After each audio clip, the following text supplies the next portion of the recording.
दो दोस्तों की जोड़ी। बहुत दूर एक गहरा जंगल था जिसका नाम था सुंदरवन। उस जंगल में दो खास दोस्त रहते थे, गिल्लू गिलहरी और भोला भालू। गिल्लू छोटी सी, फुर्तीली और मेहनती गिलहरी थी। वो हर सुबह सूरज उगने से पहले उठ जाती और पेड़ पेड़ कूदती हुई अपने लिए खाना जमा करती। उसका घर एक मजबूत पेड़ की डाल पर था, जहां वो नट्स, बीज और सूखे फल इकट्ठा करके रखती थी। भोला भालू, जैसा नाम वैसा स्वभाव, थोड़ा सुस्त, थोड़ा आराम पसंद, लेकिन दिल का साफ। उसे सोना बहुत पसंद था। गर्मी में वो दिन भर सोता और सर्दी आते ही कहता, अब तो सर्दी की छुट्टियां शुरू। गिल्लू बार बार भोला से कहती, दोस्त थोड़ा काम भी कर लिया करो, सर्दियां आने वाली है, कुछ खाना इकट्ठा कर लो।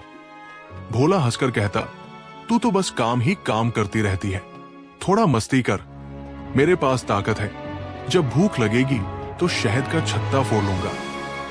बदलता मौसम, समय बीतता गया, पेड़ के पत्ते झड़ने लगे, ठंडी हवाएं चलने लगी, सर्दी की शुरुआत हो गई थी। गिल्लू ने अपने घर में सैकड़ों बीज और नट्स जमा कर लिए थे। वो हर चीज को सुंदर बक्सों में सजा कर रखती। गिलहरी जैसी फुर्ती से सब काम कर चुकी थी। दूसरी तरफ भोला ने कुछ नहीं किया।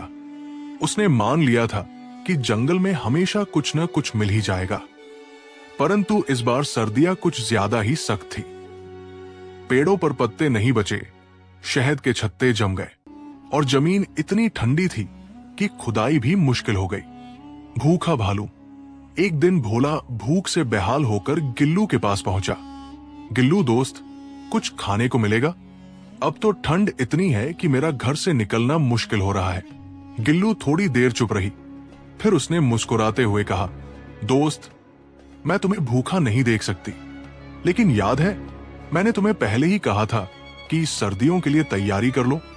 भोला ने सिर झुका लिया, हाँ मैं जानता हूं, अब मुझे अपनी गलती का एहसास हो गया है। गिल्लू ने उसे अंदर बुलाया और एक कटोरे में गरम गरम बीज, काजू और अखरोट रख दिए।